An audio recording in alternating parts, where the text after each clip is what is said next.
Hi. என் பொண்ணுக்கு தொடர்ந்து தும்மல், அப்புறமா அந்த டஸ்ட்டு பட்டால் ரொம்ப அலர்ஜி ஆகும், தும்மல் வந்துக்கிட்டே இருக்கும், மூக்கு ஒழுக ஆரம்பிச்சிரும். அப்போ என்ன பண்ண ஆரம்பித்தேன், இந்த மாதிரி மசாஜ் பண்ணி விட்டேன்.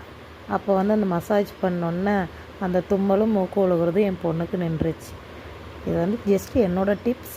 உங்களுக்கு என்ன கரெக்டாக இருக்கோ அதை பண்ணிக்கோங்க. பட் நானும் நிறைய டேப்லெட்டு, தும்மல் சளிக்கெல்லாம் கொடுத்து பார்த்தேன், சிரப்பெல்லாம் எதுவுமே செட் ஆகலை. பட் இந்த மாதிரி மசாஜ் பண்ணி விட்டப்போ நைட்டு பண்ணி விடுவேன். அப்போ அவளுக்கு தும்மலும் மூக்கு ஒழுகுறது ஸ்டாப் ஆச்சு. உங்கள் குழந்தைங்களுக்கு இந்த மாதிரி இருந்தால் பண்ணி விடுங்க. பெரியவங்களுக்கும் ட்ரை பண்ணி பாருங்கள்.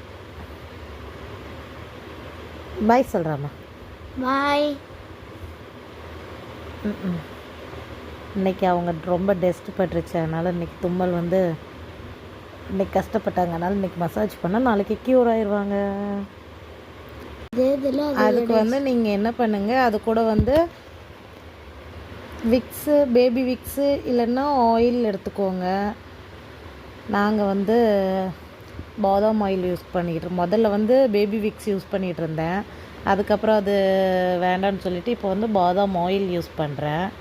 ஏன்னா அவங்க அந்த நம்ம இப்படி மசாஜ் பண்ணுறப்ப ஓவர் ப்ரெஷர் கொடுத்துடக்கூடாதுல்ல, அதனால் சாஃப்டாக மசாஜ் பண்ணலாம்.